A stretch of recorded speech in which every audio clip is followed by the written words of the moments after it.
미국 식품의약국 FDA가 화이자에 먹는 코로나19 치료제 팍스로비드의 긴급 사용을 승인했다는 소식 어제 전해드렸습니다. 그런데 오늘 새벽 머크앤드컴퍼니가 만든 치료 알약 몰루피라비르 사용도 승인됐습니다. 한국식품의약품안전처도 이들 두 치료제에 대해 국내 긴급 사용 승인을 검토하고 있습니다. 우리 정부는 40만 4천 명분의 치료제를 구입하기로 이미 결정했고 추가 물량 확보도 추진 중입니다. 천은미 이화여대 목동병원 호흡기내과 교수 자리 함께했습니다. 어서 오십시오. 안녕하십니까. 네, 미국 FDA가 화이자에 이어 머크사의 먹는 치료제 긴급 사용도 잇따라 승인을 했습니다. 현재 코로나19 상황을 반전시킬 수 있는 게임 체인저 역할 확실히 할 수 있을까요? 네, 지금처럼 확진자가 많이 느는 과정에는 우리가 대부분 집에서 대기를 하게 됩니다. 이러한 경우에 집에서 우리가 복용을 해서 입원과 사망을 현저히 줄일 수 있는 약이 나왔기 때문에 게임 체인저 역할을 할 수 있을 것 같습니다. 특히 화이자 약은 부작용도 크게 없는 것으로 앞으로 우리가 신종플루가 백신의 영향도 있었지만 우리가 그 타미플루란 약을 네. 집에서 복용하면서 이 신종플루가 거의 완화가 됐었거든요. 그렇다면 이 약제를 잘 복용한다면 앞으로 위드 코로나 가는데 가장 중요한 게임 체인저 역할을 할 것으로 기대합니다. 네, 백신을 맞아서 감염을 사전에 예방하는 것도 중요하지만 이미 감염됐을 경우에는 치료를 받아야 되기 때문에 치료제가 그 무엇보다도 필요한 상황이었습니다. 그런데 그동안에 뭐 링거용이라든지 또 주사액 형태의 치료제는 있었잖아요. 네, 우리가 렘데시비르는 네. 입원을 하시면 맞는 항바이러스제였고요.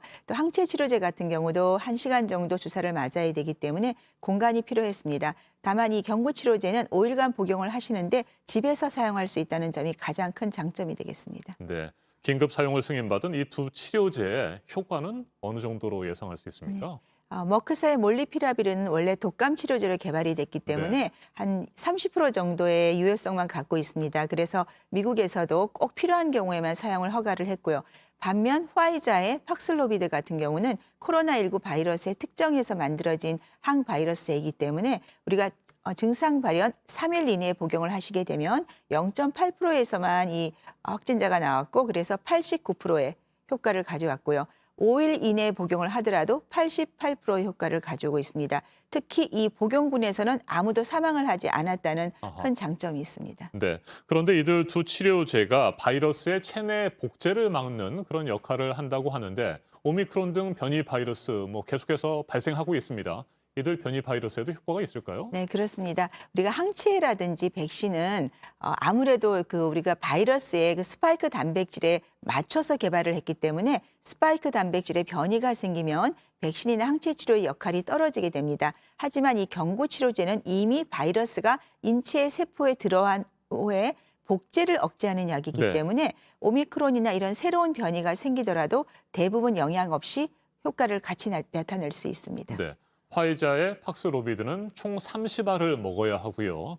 머크사의 몰루피라비르는 40알을 먹어야 되는 상황이라고 합니다. 이렇게 많이 먹게 되면 혹시 뭐 체내에서 부작용이 발생하지 않을까 이런 우려도 있습니다. 이건 네. 어떻게 생각하세요? 몰리피라비르는 동물 실험에서 선천성 결손이 있었기 때문에 임신 중에 변이를 유발할 위험이 있습니다. 기전 자체가 바이러스 복제에 변이를 유발해서 바이러스가 사멸되는 그런 기전을 갖고 있고요. 네. 그래서 임신 중에 사용할 수 없습니다.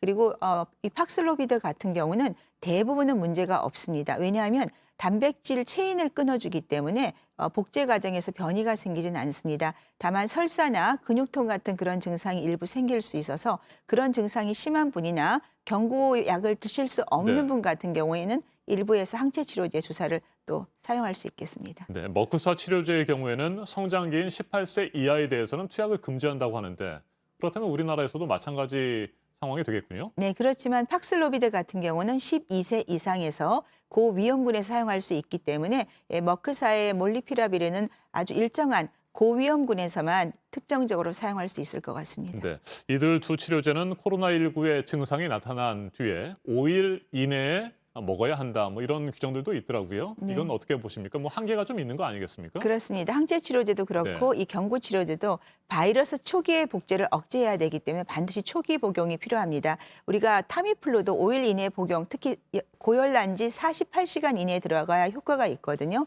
그렇기 때문에 초기에 검사를 잘하는 것이 가장 관건입니다. 우리가 집에 재택을 하게 될 때 우리가 신속 항원 검사를 앞으로는 상용화를 하셔야 네. 됩니다. 특히 오미크론이나 델타는 초기의 바이러스에 비해서 바이러스 복제량이 코에서 상당히 많이 됩니다. 델타는 1000배 이상 많이 되기 때문에 우리가 신속항원 검사를 무증상 상태에서도 주기적으로 검사를 하게 되면 바로 진단을 하고 이제 일반 병원에서 처방을 받아서 복용을 하게 되면 정말로 우리가 말하는 일상생활로 복귀가 가능할 수 있을 것 같습니다. 네, 우리 식약처도 화이자와 머크사의 치료제 긴급 사용 승인을 검토하고 있다고 합니다. 언제쯤 허가가 나고요? 국내에서 사용이 가능할까요? 네, 아마 이번 연말에 지금 검토를 하고 있고 내년 초에 되면 1월이나 최소한 2월에는 저희가 상용화가 될 것으로 예상됩니다만 다만 이제 구매량이 얼마나 되고 또 얼마나 빨리 국내에 도입될지가 관건일 것 같습니다. 네, 일단 뭐 지금까지 구입하기로 확정이 돼서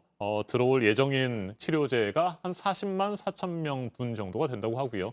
뭐 추가 물량 확보도 추진하고 있다고 하는데 일단 시급한 대로 어느 정도의 양이 필요할 것 같으세요?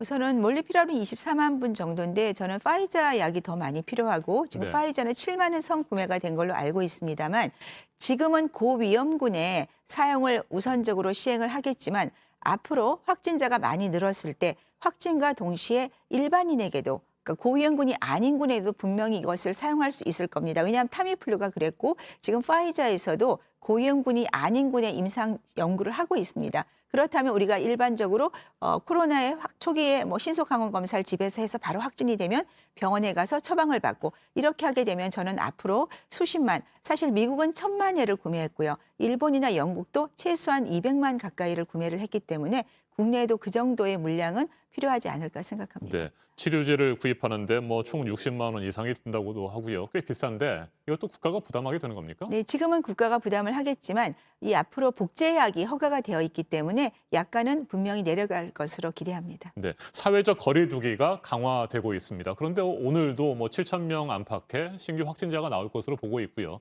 현재 상황은 어떻게 분석하세요? 아, 초기에 그 그러니까 완화는 조금 둔화가 된 것 같습니다. 네. 그것은 아마도 강력한 거리 두기와 추가 접종의 효과가 있지만 지금 현상은 분명히 오미크론이 다른 나라와 마찬가지로 급격히 증가하고 있는 양상이 보이기 때문에 빠른 우리가 거리 두기뿐 아니라 국민들이 연말 연시 모임을 최대한 자제해 주시고 발빠르게 경구 치료제를 도입을 해서 확진자가 늘더라도 초기에 집에서 재택 치료를 할 수 있게 해주고 그 기간 중에 한 달 정도의 기간 동안은 저는 가능하면 정부가 외래 진료센터나 병상을 확보를 해서 우리 환자들이 고위험군은 반드시 항체 치료제를 좀 주사를 맞게 되면 이 항체 치료제도 82%의 입원 감소 효과가 있습니다. 그 점을 잘 이용하면 이 확진자들을 많이 넣으시더라도 사망자나 입원율을 충분히 줄일 수 있다고 네, 생각합니다. 사적 모임이 다시 4명까지로 제한이 됐고요. 영업 시간도 단축이 되면서 자영업자와 소상공인들 굉장히 어려움이 많습니다. 현실적인 손실 보상도 필요한 상황인데 어떻게 보세요? 지금 사회적 거리두기 강화 1월 2일까지로 예정이 돼 있는데 한 차례 정도 최소 더 연장될 가능성이 있다고 보십니까? 네, 지금 상황으로는 확진자를 줄이기 위해서는 아마 연장을 하실 가능이 높을 것 같습니다. 그렇기 때문에 우리 자영업자들이 만족할 수 있는 지난해의 수익이나 종업원들의 그런 걸 따져서 저는 충분한 보상을 해 주시게 되면 우리 자영업자분들도 내가 이거 잠깐 이 거리두기 때 협조를 하는 것이 나에게도 도움이 되고 국가에도 도움이 된다고 할 수 있기 때문에 정부로서는 가능하면 자영업자들에게 충분한 보상을 할 수 있는 재원을 마련하는 것이 필요할 것 같습니다. 알겠습니다. 오늘 여기까지 듣겠습니다. 천은미 이화여대 목동병원 호흡기내과 교수였습니다. 말씀 잘 들었습니다. 감사합니다.